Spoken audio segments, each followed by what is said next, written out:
In this one video, I want to have you singing higher than you ever have before. I'm Matthew Johnson, owner of Elite Singer, and I believe you are not giving your voice enough credit. You can absolutely sing higher than where your voice is currently going. Now, I do have an exercise for you that's really going to help you out, but before that, I want to change your mindset about high notes. We have this weird thing with high notes. Every singer does. I don't really know why. Part of it is because maybe we had a friend or a choir teacher or relative tell us, oh, you sound really bad on those high notes, never sing those again. We get told that we have certain voice types, that we're a bass or a baritone or an alto or a mezzo-soprano. Don't even try the high notes. You're never going to be able to get them. And it feels like we cap our range. We have this mindset of, I'm stuck with the voice I got and I can't change it. No matter what I try to do, no matter what exercises I do, I have this limit that I will never be able to get past. But the weird thing is, we don't have that mentality about any other physical aspect of the voice. And when it comes down to it, all singing high notes is just training a specific muscle in your larynx to do the work for you. But, like I said, we don't have that with other aspects of the body. So if you have someone come up to you and say, I want to be able to run a 5K, and they've never run a day in their lives, you don't tell them, oh, you've never run before. You have zero chance of ever being able to run. You may as well give up your dream. No, what do we tell them? We tell them, if you train a little bit each day, your body's going to learn how to adjust. You're going to be able to increase your speed. You're going to be able to increase your stamina. And you will be able to achieve your goals of running a 5K and beyond that. Very similarly, if someone is not very physically flexible, but they want to be able to bend forward and touch the floor, if they try and they feel a little bit of discomfort, we don't say, oh, give it up. Your body's never going to be able to learn how to do that. No, we say the same thing.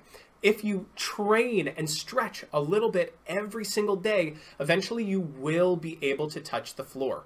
Why don't we have this mentality about singing high notes in the voice? This is what I want to change for you. If you enjoyed the video, please hit that subscribe button and like button. It absolutely helps out the channel and I appreciate it immensely.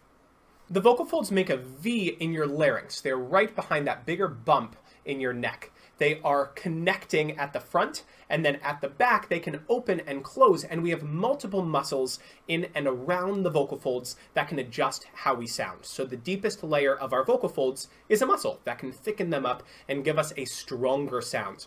There are muscles at the back of the vocal folds that can open them up when we breathe or close them down to allow us to sing. And we have a muscle just underneath this bump, your larynx or thyroid in the neck. That little notch right there is our high note muscle. It's called the CT muscle or the cricothyroid muscle. And what it does is it helps to stretch the vocal folds. The longer the vocal folds stretch, the higher the pitch that we get, almost like a rubber band. And I want you to keep this image in your mind as we are going through the rest of this video. Now, because of how the vocal folds vibrate and stretch, the sky's the limit with how high you can train your voice to go. We can continue to increase the abilities of this high note muscle so that you can add more and more notes in your range over time. Now, what I want you to do to feel this type of stretch, the sound that we're going to be making today to train that muscle to activate more and improve its coordination, is hooting like an owl. So if you make this sound for me, I want you to think of the stretch that you feel as you create that sound, as well as the thinness in your voice as you create that sound as well. Now, the thing that I will say is we're not going to add a lot of strength to this sound today. Actually, we're going to do the total opposite. We're going to take away all of the strength in your voice for this purpose of maximizing your range. And then later on, once the muscles understand how to get into those higher notes, it's going to be a total piece of cake, adding in that strength and power and intensity if you want that for the styles of music that you sing.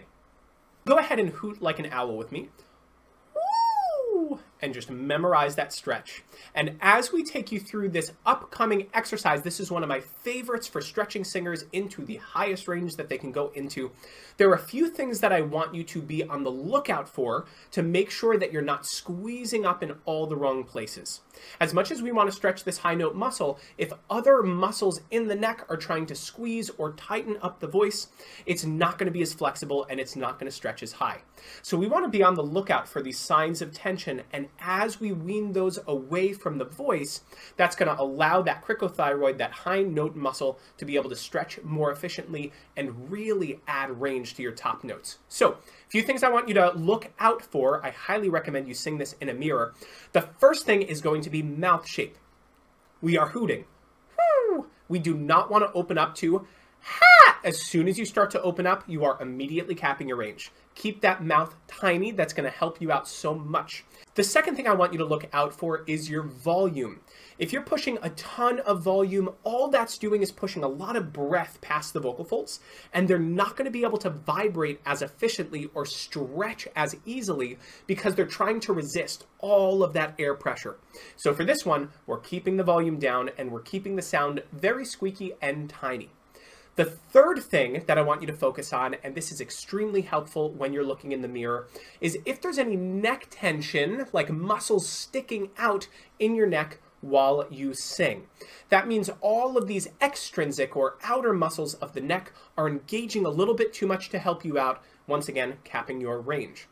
If that's happening, what I highly recommend you do is move your head in a figure eight.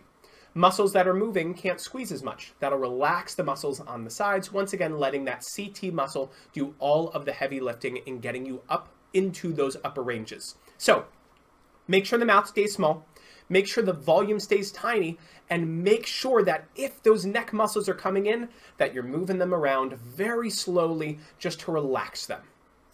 I'm going to take you up pretty high with this exercise, and I don't necessarily expect you to get up this high today. I just want to get you singing higher than you have before. And as you continue to come back to this video and practice it a few times a week, you'll notice that where you're comfortable going higher is going to continue to stretch more and more and more. So maybe today you can only get up to a D5. That's totally fine. Maybe next week you'll be able to get up to the E5, and then a week after that you'll be able to get up to the G5, and it'll continue to stretch as you practice your voice. With our owl hoot, we're going to be singing on an 8-5-1 pattern. It'll sound like this. And go ahead, try one with me. I want to start you lower in your head voice range just to give you a running start before we get into some trickier notes on top. Keep the lips tiny, keep that volume down. It's going to help you so much as we stretch you out. Starting at a B4, let's sing some together.